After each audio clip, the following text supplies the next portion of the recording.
simple and plain. And to be the best, you have to win. That's why I play the game. That's what drives me. If I got to fight to get you in the gym, that's a problem. That's a problem. You want players that are gym rats, players that want to be in the gym, that want to work. And then from there, you build on top of that. But if you're lazy, man, I don't want to talk to you. I want to deal with you. You're going to make me feel dumber. You're going to lower my level. I don't think so. You can go over there. And this guy is the best. How does that make you feel? I know you're kind of chuckling now because we can joke about it, but you're the best player in the nation for anybody in high school. It feels good. It's great confidence, but you have to keep moving on. Because I know a lot of guys who've been #1 in the past years, and it just fell off a cliff. Mm-hmm. So I have to keep working hard, and hopefully everything will work out. I'll be #1 in the future. So I'm going to continue to work hard, and we as a team are going to continue to work hard as an organization the same way. We continue to push and push until we get back to that top. You start with what do you want your game to be? What would make your game most unstoppable or hard to deal with? And now you work backwards from there. And you start building it one piece at a time, one move at a time, one counter at a time. So there's a lot. We flew back to LA that night, and I got home, it's probably like 3 in the morning. And I went down to the high school, which is down the street from our house. And the janitor let me in the gym, and I shot all day. All day. I mean, all day. And this was right after that playoff game. And I didn't leave the gym. I just kept shooting and shooting and shooting and shooting and shooting and shooting and practicing and practicing. And I got a chance to let out the steam of disappointing my teammates and millions of fans. I got a chance to let all that out instead of bottling it up and envision that moment over and over and over and over and over. That was a huge summer for me because I felt like everybody had written me off after those air balls. And I was really excited when the schedule came out and I saw we had Utah. Kobe, I read a couple days ago where you wanted to slow down the pace of your workout routine. Is that because you're in hopes of possibly getting some preseason games in, or you want to be healthy for the season opener? Well, I just try to listen to my body, just kind of listen to it. We have a great staff here, and we just work hand in hand and just listen to how my body feels and just try to respond accordingly. We used to have an All-American camp that I used to go to, and at the time when I first showed up, I was a sophomore. And one of the things I would do is while everybody would be at the cafeteria, eating and doing all sort of stuff, I'd just go back to the gym. I just go back to the gym. They'd be resting, eating. And they'd see me leave, right? But now you're in a tough position because you're like, okay, I want to be like I'm following the kid to go work out, but I know he's working, he's up early, and he's doing all this other stuff. And so that was my way of showing them. Yeah, I may be from the suburbs, but you're not going to outwork me. Wow. And I'm mentally going to. Did someone teach you that? We really seem to, have bonded and understand that, if we want to get to that elite level, we really have to put in the work day in and day out. With that, but I've worked extremely hard this summer to be able to play at a high level, regardless of the minute, right? If it's 30, if it's 48, I'm prepared to do whatever's necessary, and that's my job to do so. My parents were great. Growing up, they instilled in me the importance of imagination, of curiosity, and understanding that, okay, if you want to accomplish something, I'm not just going to sit here and say, yes, you can do whatever you want. Yes, you can, but you have to also put in the work to get there, right? So they taught me that at a really early age, man. And when you grow up as a kid thinking that the world is your oyster and all things are possible if you put in the work to do it, you grow up having that fundamental belief. One of your high school friends said, when I was partying, he was playing basketball. When I was waking up, Kobe was playing basketball before class. How would you describe your dedication to the sport even back then? Well, I tried to find a balance, right? I tried to do both. I had a great deal of energy. So if there was a school party going on or something like that, I'd play basketball for a few hours. I'd do what I have to do and have fun doing it, and then I'd go to the party. And I'd show up and I'd have a good time, have fun, and I'd be up at 5 o'clock in the morning, working out and, training the next day. So I tried to Try to do both. 40-point games, 60-point games in 3 quarters. So talk about what led up to the big monster 81-point game. Well, it was 1,000 makes a day in the summertime, and going through things just as I would during the game. So I knew exactly where my positions were within the triangle and where the shots would be coming from. So everything that I did throughout the course of my training was literally simulating that. So it was all game shots. So when it came in the game, things were just automatic because I'd put my body through it before. Sometimes you get in the gym and you work out and you work on ball handling, you work on shooting, but none of it's really within a structure of what you will be doing in the game. Mm-hmm. For me, it wasn't like that. It was literally carbon copy of what I'd be doing. So by the time a season came around, it was all just muscle memory. I understand there's different levels of focus and commitment to a craft. I get that completely. If guys want to go out and have a good time, I get that completely. However, if you're going to do that and you show up to work the next day, you better be ready, right? If you're going to do that, you better come to practice and you better be ready to go. And if you're not, I'm going to let you know. And I think the message was sent pretty clearly. Rest at the end, not in the middle. And that's something I always live by. Yeah, we're going to work hard. That's what training camp's about, preseason's about, is working hard, getting in shape, getting in condition. And not so much about the games, but just, the game is just another way to kind of, get your exercise, get your win, get your rhythm. So we're pushing it in practice all week. And, I was able to focus on the game. A lot of the credit goes to my wife for not only putting up with it, but supporting my work ethic, because I work all day consistently, and she supported me, and a lot of credit goes to her. But it's simple. Like if you do the math on this, right? Like if you're thinking about how often kids are playing, right? And I tell this to my daughter and my daughter's team as well that I coach. It's a simple thing of math. If you want to be a great player, if you play every single day, 2-3 hours, every single day, over the course of a year, how much better are you getting? Most kids will play maybe, an hour and a half, 2 days a week. Right. Do the math on that. It's not going to get it done. It's not going to get it done, right? So if you're obsessively training 2-3 hours every single day over a year, over 2 years, you're going to accelerate. You make quantum leaps, man. Just doing If I could work that hard every day, with being blessed with the physical tools that I have, what would my career be? And I made a promise to myself from that day that I was going to work that hard every single day so that when I do retire, I have no regrets. And that was the most important thing for me, is to leave no stone unturned, get better every single day. And if I lived that way, then over time, I'd have something that was beautiful.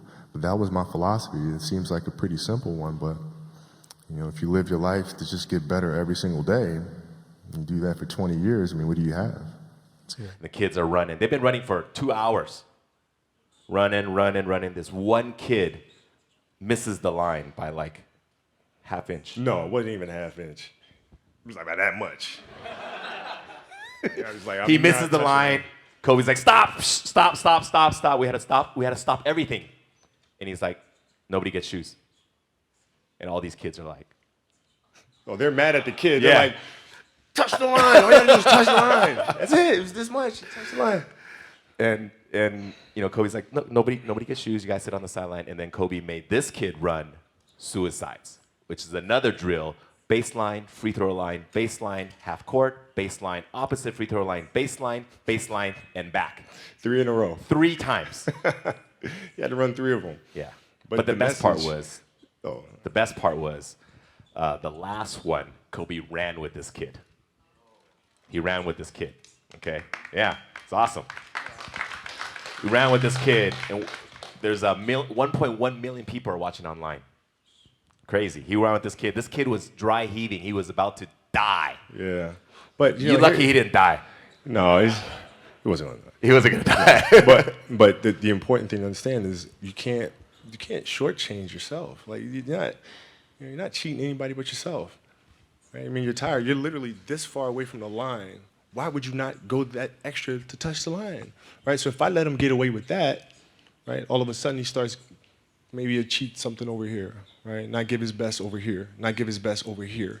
And as years go on, he's not going to reach his full potential because he's been taking these little shortcuts that just add up. And you can't let that happen. Our job as teachers, as mentors, as inspirers, it's our responsibility to hold them accountable to those things. Pressure's a funny thing.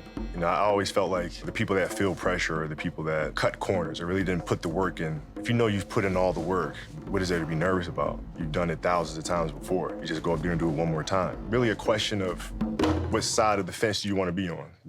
You know, do you want to be nervous in those situations or do you not want to be nervous in those situations? Do you want to look at pressure as a normal sport occurrence like breathing is to every single day of your life? Then you put in the work. And if you don't, man, that's on you. I think the best way to prove your value is to work, is to learn, is to absorb, to be a sponge. Right? But you always want to outwork your potential. You know, as hard as you believe you can work harder than that. And that's what I tried to do when I first came in the league. But, you know, basketball is such a direct competition sport that me coming in at 17, I hated when, like, my teammates would say, you know, I get hit with an elbow, right? Shaq would hit me with an elbow in practice. And, like, you know, Nick Van Exel would come up and say, are you okay? I'm like, motherfucker, what?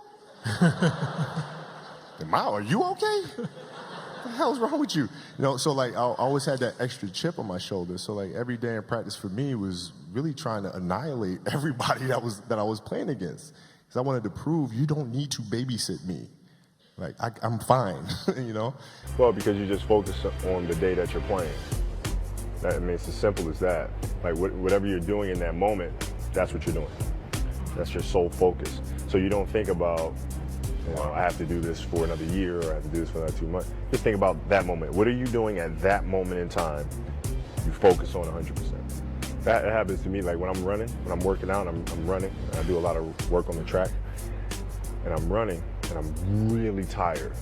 But the finish line is all the way on the other side. And if I look at where I have to run, I get even more tired. So what I do is I just look down. I just look down, I just look at my feet just moving. Then the next thing you know, I'll look up and I'm crossing the finish line. Well, sorry to digress for a second, but how does an air ball feel good? I just want to know. You know, because you know what? I want to know that one. No, that's a really good question. But you know, like sometimes you shoot the ball and you release it, and the trajectory feels good, your follow through is good. It's right there on target, it's in line, you're keeping the follow through up in the air, and then it goes short. But it feels good. So, you know, it's kind of like a shock to miss those sometimes. Now, after that experience, obviously that weighs very heavily on your mind, but ultimately, Kobe Bryant works on this game. Shaquille O'Neal is right there in the house with you to begin with. Your game is elevated to another level. What did you do to get your game to that level specifically? For those out there, I mean, we got a whole bunch of basketball kids in the house. Yeah. What did you do to get your game to that level? The prime example is I've had a trainer, the same trainer who's been training me for the last 10 years, named Joe Carbone. And after I shot those air balls, you know, I sat there and I thought, you know, as soon as we got on the plane, went back to LA that night, he and I met, and we went through the whole season, our training regimen. And the thing that we came down to was that, you know, our conditioning program needed to be adapted. We needed to change it. All right, give it to me quick. What you do? And don't think I'm just listening just for the television show. All summer long, we worked on our conditioning with the track. We did Olympic lifts. We went out there on the basketball court, and we did those three things in one day. And we did that all summer long. We broke them up in cycles. Because at the end of the game, even though the shots felt good, the truth of the matter is my legs were tired.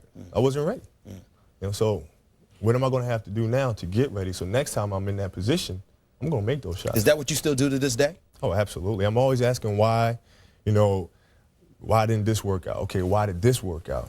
You know, how can I make this better? How can I make that better? So I'm always asking those questions to improve. I think that's when the idea of understanding a long-term view became important.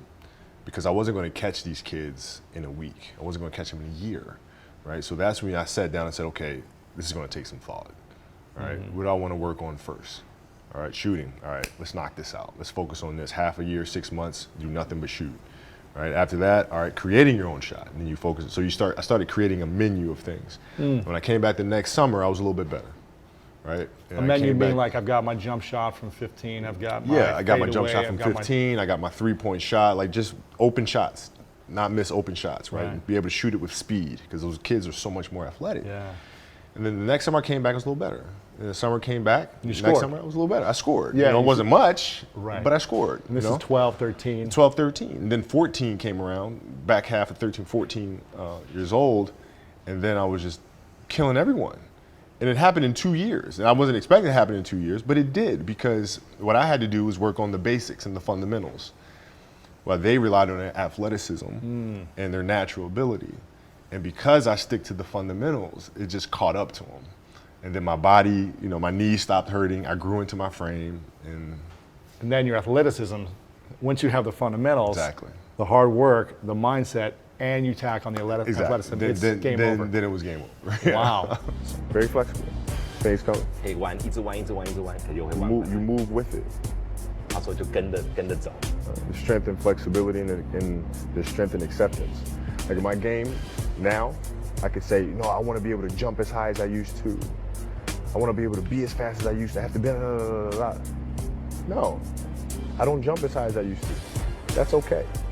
I'm not as fast as I used to be. That's okay too. I'll figure out another way to do it. I just really wanted to get stronger because I saw that as untapped potential for myself. I felt like throughout the years since I've been in the league, I've been getting stronger every summer. And this summer, I felt like it was the time to really make that leap because I was knocking on the doorstep of becoming more of a power guard.